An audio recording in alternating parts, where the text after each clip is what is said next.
हाय दोस्तों, आप लोग का रोजगार विद पंकज यूट्यूब चैनल में आप लोग का स्वागत है।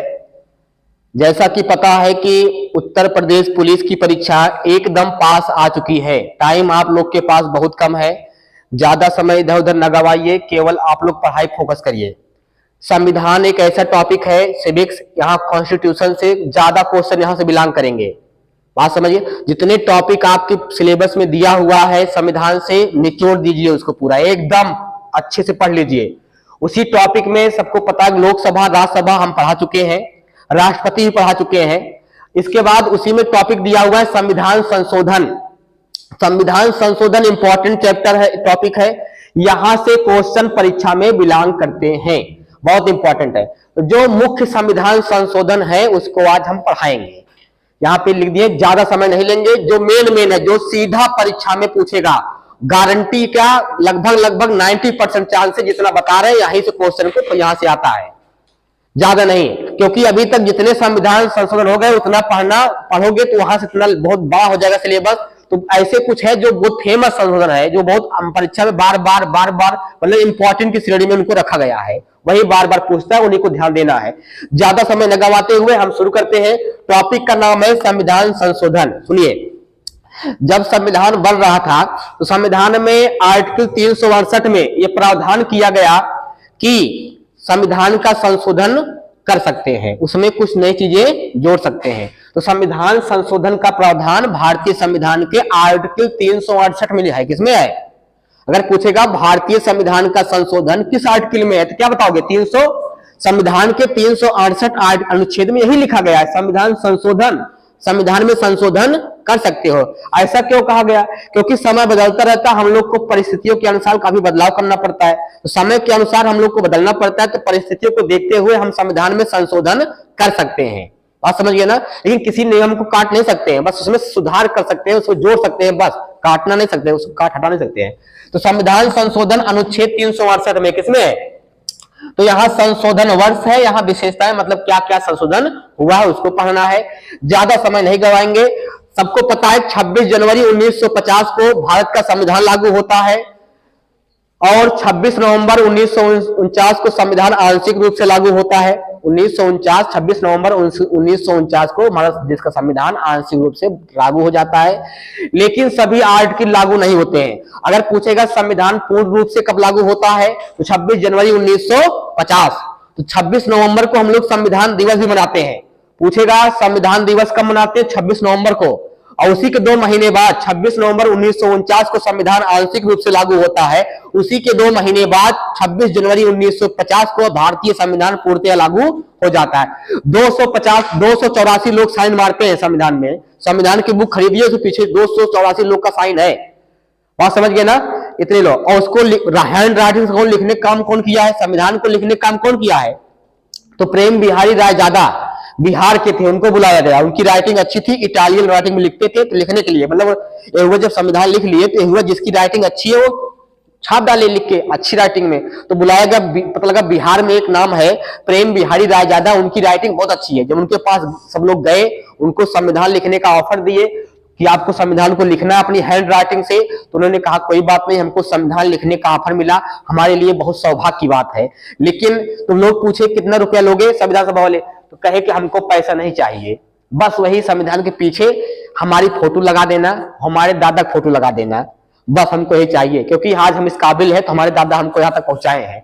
उसको छोड़िए, यहाँ पे देखिए संविधान संशोधन। पहला संविधान संशोधन हुआ था 1951 में। कब हुआ? तो यह फर्स्ट संविधान संशोधन जो हुआ 1951 में, पहली बार। 50 में संविधान लागू हुआ, पहली बार जब संविधान संशोधन हुआ कब हुआ? 1951 में। उसमें क्या जोड़ा गया? उसमें 9वीं अनुसूची जोड़ी गई। पहले बताओ, मूल रूप से पहले कितनी थी? संविधान जब लागू हुआ तब 8 अनुसूची थी, अब कितनी है? बोलो, अब कितनी है? 12 अनुसूचियां हैं। पहले 395 अनुच्छेद थे, अब बढ़ गए हैं, अब 448 से ऊपर पहुंच चुके हैं। बात समझ गए ना? पहले भाग 22 थे, आज भी भाग 22 है। बात समझ गए ना? उसी 22 में फर्स्ट सेकंड लग जा रहा है, लेकिन भाग 22 भी है ही है। तो यहाँ पे प्रथम संशोधन 1951 में 9वीं अनुसूची जोड़ी गई। क्या था उसमें? भूमि सुधार। क्या था? 9वीं अनुसूची के तहत भूमि सुधार जोड़ा गया। और 7वां संविधान संशोधन 1956 में हुआ। कब हुआ? 7वां संविधान संशोधन 1956 में हुआ। इसमें क्या जोड़ा गया? इसमें राज्य के वर्गों की संपत्ति और 2 या 2 से अधिक राज्यों के लिए एक हाई कोर्ट। हाई कोर्ट मतलब जानते हो ना, उच्च न्यायालय। क्या बोलते हैं इसे? उच्च न्यायालय। ये कहा गया जो छोटे छोटे राज्य हैं तो वहां पे व्यवस्था ना होते हुए उनके लिए एक उच्च न्यायालय बना दिया जाए, उसी में सब लोग अपना काम कार्य को देखेंगे। तो जो छोटे छोटे राज्य हैं उनके लिए एक उच्च न्यायालय कर दिया गया। भारत में 28 राज्य है, 8 यूटी है, 28 8 36 होते हैं। अगर अलग अलग सबका होता तो आज 38 उच्च न्यायालय होते। कितने? 38 36, 28 8 36। आज कितने उच्च न्यायालय होते? 36 हाई कोर्ट होते, लेकिन 36 नहीं है। वर्तमान में भारत में कितने उच्च न्यायालय हैं? बोलो 25। कितने हैं? 25। इसे अपने भारत अपने उत्तर प्रदेश का उच्च न्यायालय कहां है? इलाहाबाद। खंडपीठ लखनऊ तेज। तो जो बड़े बड़े राज्य हैं उनके लिए एक ही उच्च न्यायालय है, मतलब अलग, उनके लिए अलग व्यवस्था है। लेकिन जो छोटे छोटे राज्य हैं उनको कई राज्यों को मिलाकर एक उच्च न्यायालय की व्यवस्था की गई है। इसका प्रावधान संशोधन जो है वो 7वां संविधान संशोधन 1956 में कहा गया कि 2 या 2 से अधिक राज्यों के लिए एक हाई कोर्ट होगा। जैसे अभी देखो, अंडमान निकोबार वाले कहां जाते हैं? पश्चिम बंगाल भाग के। कहां जाते हैं? पश्चिम बंगाल। पांडुचेरी वाले चेन्नई भाग के आते हैं, तमिलनाडु। लक्षद्वीप वाले कहां लड़ने आते हैं मुकदमा? लक्षद्वीप एक यूटी है ना, तो लक्षद्वीप वाले कहां आते हैं? भाग के केरल में लड़ने आते हैं। दादर नगर हवेली दमन दीव वाले कहां जाते हैं? महाराष्ट्र जाते हैं। तो ऐसे ऐसे मतलब जो छोटे छोटे राज्य हैं उनको बड़े राज्यों में शामिल कर दिया गया है। तो कुल कितने हाई कोर्ट है बताओ? टोटल कितने हाई कोर्ट है इस समय टोटल हाई कोर्ट पूछेगा तो 25 हाई कोर्ट है, उच्च न्यायालय। अब देखिए 31वां संविधान संशोधन 1973, 31वें नंबर पे ही हुआ था, 30वां भी हुआ था, इंपॉर्टेंट नहीं है वो। 31वां संविधान संशोधन 1973 में क्या हुआ? लोकसभा की सीट पहले 525 थी, 525 से बढ़ाकर कितना कर दिए? 545 कर दिए। कोई दिक्कत नहीं। उसके बाद आता है 36वां संविधान संशोधन। 36वां संविधान संशोधन 1975 में हुआ। इसमें क्या हुआ? सिक्किम को 22वां राज्य का दर्जा मिला। किसको? सिक्किम को 22वां राज्य का दर्जा मिल गया। किस राज्य को बताओ? सिक्किम को। सिक्किम को 22वां राज्य का दर्जा मिल जाता है। किसको बताओ? सिक्किम को। तो सिक्किम को 22वां राज्य का दर्जा मिल गया। अब देखिए इसमें सिक्किम को 22वां राज्य का दर्जा मिल जाता है इसमें। उसके बाद यहां पे क्या आता है? मूल कर्तव्य। मूल कर्तव्य, मूल कर्तव्य। यहां देखिए 22वां संविधान संशोधन 1976, लघु, इसे 22वां संविधान 42वां संविधान संशोधन 1976 को हम लोग लघु संविधान के नाम से भी जानते हैं, क्योंकि इसमें कई सारे संशोधन हुए हैं, कई सारे सुधार हुए हैं। तो 22वां संविधान संशोधन 1976 को लघु संविधान के नाम से भी जानते हैं। कहा जाए लघु संविधान किस संशोधन को कहते हैं? तो 42वां संविधान संशोधन 1976 को। इसमें क्या प्रावधान है? मूल कर्तव्य। मूल कर्तव्य हमारे संविधान का हिस्सा नहीं था पहले। मूल कर्तव्य कितने हैं? 11। मूल कर्तव्य हमारे संविधान का हिस्सा नहीं है। तो मूल कर्तव्य जो है, तो मूल कर्तव्य जोड़ा गया इसमें। और मूल कर्तव्य भाग किस भाग में है? 4 का में है। और किस आर्टिकल में है? 51 का में है। अगर पूछेगा मूल कर्तव्य किस भाग में है, तो 4 का में है। अनुच्छेद पूछेगा तो 51 का में रखा गया मूल कर्तव्य। और मूल कर्तव्य कितने हैं? 11। पहले 10 ही थे जब जोड़ा गया, एक 11वां जोड़ा गया बाद में। 6 से 14 वर्ष के बच्चों के लिए निःशुल्क शिक्षा, आर्टिकल 21 में आगे बताएंगे। इसमें और क्या है?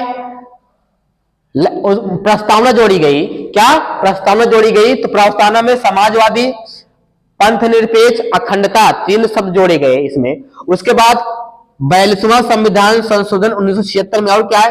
राष्ट्रपति को सलाह मानने के लिए बाध्य होना पड़ेगा। राष्ट्रपति को सलाह मानने के लिए बाध्य होना पड़ेगा। लोकसभा विधानसभा की जो मेंबर होते हैं उनका कार्यकाल 5 से 6 वर्ष कर दिया गया। कितना?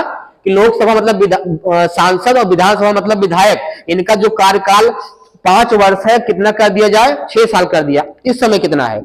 5 वर्ष, बाद में घटा दिया गया है। तो लोकसभा विधानसभा के जो मेंबर होते हैं उनका कार्यकाल 5 से 6 वर्ष कर दिया गया। और क्या हुआ है? शिक्षा, वन, वन्यजीव और नापतोल आदि समवर्ती सूची में इसको शामिल कर दिया गया। संसद विधानमंडल को समाप्त कर दिया गया। आइए 44वां संविधान संशोधन 1978 में क्या हुआ? इसमें जनता सरकार आ चुकी थी। जनता सरकार कांग्रेस नहीं, गैर कांग्रेसी सरकार थी, गैर कांग्रेसी सरकार थी ये। तो 44वां संविधान संशोधन 1978 में क्या हुआ? लोकसभा विधानसभा जो सदस्यों का कार्यकाल है पुनः 6 से कितने वर्ष कर दिए, 5 वर्ष कर दिए। जो लोकसभा मतलब विधानसभा के सदस्यों का जो मेंबरों का जो कार्यकाल है पहले 6 वर्ष कर दिए, कितना, और इसमें 2 साल बाद क्या हुआ, 6 नहीं सही है 5 सही है, फिर 6 से घटा के 5 साल कर दिए। कोरम व्यवस्था को पूर्ववत रहने दो, जो कोरम व्यवस्था यहाँ पे समाप्त कर दिए थे, इसमें हुआ कोरम व्यवस्था पूर्ववत रखना, वो रहेगा, वो समाप्त। संपत्ति के अधिकार को समाप्त कर दिया, इंपॉर्टेंट है, संपत्ति का अधिकार को समाप्त कर दिए, संपत्ति के अधिकार को कानूनी अधिकार बना दिए, क्या बना दिए, कानूनी अधिकार बना दिए, संपत्ति के अधिकार को कानूनी अधिकार बना दिया गया, इसको 300A में रखकर इसको क्या बना दिया गया, कानूनी अधिकार बना दिया गया। और उसके बाद अनुच्छेद 20 और 21 को आपातकाल के समय भी निलंबित नहीं किया जाएगा।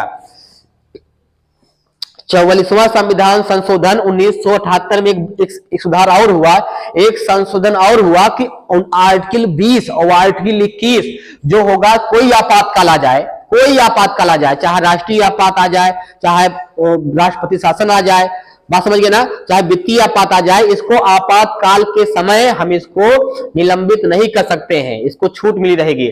उसके बाद 52वां संविधान संशोधन 1985 में क्या हुआ, 10वीं अनुसूची जोड़ी गई, जिसमें दल बदल का प्रावधान है, जो नेता विधायक पार्टी छोड़ के उस पार्टी में, इसका प्रावधान है कि 10वीं अनुसूची जोड़ी गई, और 10वीं अनुसूची इस दल बदल से संबंधित है। और 56वां संविधान संशोधन 1987 में क्या हुआ, गोवा को 25वां राज्य का दर्जा मिला।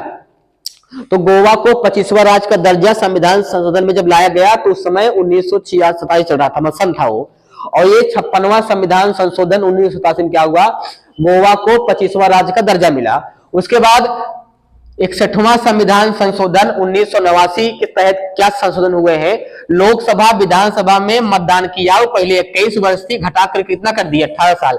पहले वोट डालने की जो न्यूनतम आयु थी वो 21 साल थी, अब कितना और हो गया, 18। तो ये लाए संशोधन संसद में। संशोधन कहां होता है, पहले लोकसभा राज्यसभा इसी में पास होता है, फिर राष्ट्रपति साइन करता है तो नियम पास हो जाता है। जो संशोधन होते हैं नियम, ऐसा नहीं बस अलाउ कर दिया हो गया, ऐसा नहीं है। ये होता क्या, कोई विधेयक लाते हैं, विधेयक मतलब नियम, उसको लोकसभा राज्यसभा दोनों में पास होना जरूरी होता है, उसके बाद राष्ट्रपति अंतिम साइन मारते तब कोई नियम पास होता है, बात समझ गए ना। तो यहाँ पे 61वां संविधान संशोधन 1989 में क्या हुआ, लोकसभा विधानसभा में मतदान की आयु 21 से घटकर कितना हो गई, 18, अब 18 है, पहले वोट डालने की न्यूनतम आयु 21 साल थी। और 73वां संविधान संशोधन 1992 में क्या हुआ, पंचायती व्यवस्था को वैधानिक दर्जा मिल गया। पंचायती व्यवस्था मतलब यही है, प्रधान, बीडीसी, जिला पंचायत, पंचायत अध्यक्ष, ये सब किसमें आते हैं, पंचायती व्यवस्था में है ये। तो पंचायती व्यवस्था को वैधानिक दर्जा मिला, और ये 11वीं अनुसूची में जोड़ी गई है, इसमें 29 विषय हैं, कितने, 29 विषय हैं। 74वां संविधान संशोधन 1993 में क्या हुआ, इसमें शहरी स्थानीय निकायों को वैधानिक दर्जा मिला। शहरी मतलब क्या, चौकों में प्रधान है, बस अड्डा प्रधान है? जब पूछो बस अड्डा प्रधान कौन है, वहां प्रधानी वाला व्यवस्था नहीं है, वहां पंचायती व्यवस्था नहीं है, वहां व्यवस्था क्या, नगर निगम का, किसका, वहां पे शहरी स्थानीय निकाय की व्यवस्था है, वहां चेयरमैन होते हैं, बात समझ गए ना, सभासद होते हैं वहां पे, वहां ये व्यवस्था है, उनकी अलग व्यवस्था है, पंचायत गांव की अलग व्यवस्था है। तो ये 74वां संविधान संशोधन 1993 में है, शहरी स्थानीय निकायों को वैधानिक दर्जा। और 84वां संविधान संशोधन और 2001 में क्या हुआ, 2026 तक लोकसभा विधानसभा सीटों की संख्या को निश्चित कर दिया गया है, मतलब 552 है ना, ये 26 तक, 2026 तक कितने रहेगी, 552। उसके बाद देखेंगे कोई क्षेत्र घटे बढ़ेगा तब बढ़ाएंगे, घटाएंगे, जो भी करना होगा। ये 2026 तक लोकसभा के और विधानसभा के सदस्यों की संख्या वही रहेगी, बात समझ गए ना, इसका हुआ है संशोधन। उसके बाद 86वां संविधान संशोधन 2002 में क्या हुआ कि इसमें 6 से 14 वर्ष के बच्चों को निःशुल्क शिक्षा अनिवार्य कर दिया गया कि 6 से 14 वर्ष तक कोई बच्चा होगा उसको अनिवार्य और मुफ्त शिक्षा दी जाएगी। इसको आर्टिकल 21A में रखे हैं, किसमें। और उसके बाद और क्या हुआ, इसमें कहा गया कि 0 से 6 वर्ष के जो बच्चे होंगे उनको भी फ्री शिक्षा मिलेगी, इसको आर्टिकल 45 में रखा गया। 0 से 6 का मतलब आंगनबाड़ी, बात समझ गए ना। उसके बाद और क्या हुआ है, इसी 86वें संविधान संशोधन में 11वां मूल कर्तव्य जोड़ा गया। पहले मूल कर्तव्य जब यहां जोड़ा गया था तब कितने थे, 10, कितने थे, 10, और यहां कितने हो गए, 11वां। तो 11वां मूल कर्तव्य क्या है बताओ, हाँ यही है 11वां मूल कर्तव्य, यही है 6 से 14 वर्ष के बच्चों को निःशुल्क शिक्षा, बात समझ गए ना। 51 में रखा गया है, 11वां मूल कर्तव्य जोड़ा गया इसमें, 11वां मूल कर्तव्य जोड़ा गया, अनुच्छेद 21(1) में रखा गया है। और देखो 91वां संशोधन 2003 में क्या हुआ, मंत्रि परिषद की अधिकतम संख्या 15% से अधिक नहीं होगी। ये कहा गया निम्न सदन में 83, उसका 15% निकालेंगे तो कितना निकल के आएगा, तो कहा जाएगा मंत्रि परिषद की अधिकतम संख्या 15% से अधिक नहीं होगी। ये निम्न सदन, निम्न सदन का मतलब होता है लोकसभा। क्या होता है? लोकसभा। निम्न सदन का मतलब क्या होता है? लोकसभा। 92वां संविधान संशोधन 2003 में क्या हुआ, इसमें 8वीं अनुसूची में 4 भाषा जोड़ी गई। किसमें? 4 भाषा। और कौन कौन है? बोडो, डोगरी, मैथिली, संथाली। इतने फैक्ट बताएं, इसको कई बार देखिएगा, ये बहुत इंपॉर्टेंट है, यहां से क्वेश्चन आएगा। बात समझ गए ना? एक बार रुकिए, देखिए इसके बाद क्या आता है, यहाँ पे 92 तक बता चुके थे। 92 के बाद देखिए यहाँ पे क्या आता है, 100वां संविधान संशोधन 2015 में क्या होता, बांग्लादेश को भूमि हस्तांतरण, इसका संशोधन किया गया। 101वां संविधान संशोधन मोस्ट इंपॉर्टेंट है, इसमें जीएसटी लाया गया। क्या लाया गया? इस संशोधन के तहत जीएसटी लाया गया, 1 जुलाई 2017 को लागू हुआ। 102वां संविधान संशोधन 2017 में क्या हुआ, या राष्ट्रीय पिछड़ा वर्ग आयोग को संवैधानिक दर्जा प्रदान करता है। 103वां संविधान संशोधन 2019 में हुआ। 103वां संविधान संशोधन 2019, इसमें क्या हुआ, जो जनरल वर्ग है, सामान्य वर्ग को शैक्षणिक संस्थानों और नियुक्तियों में 10% रिजर्वेशन दिया गया। इसमें बात समझ गए ना? उसके बाद 104वां संविधान संशोधन 2020 में क्या हुआ, लोकसभा और विधानसभा में SC ST का जो आरक्षण है वो 10 वर्ष बढ़ाकर 25 जनवरी 2030 कर दिया गया है। जितने बताएं तुम लोग को संशोधन, ये मोस्ट इंपॉर्टेंट है, ये परीक्षा में पूछ सकता है। इसको 2-3 बार देखिएगा, यहां से पेपर में आने के चांस है।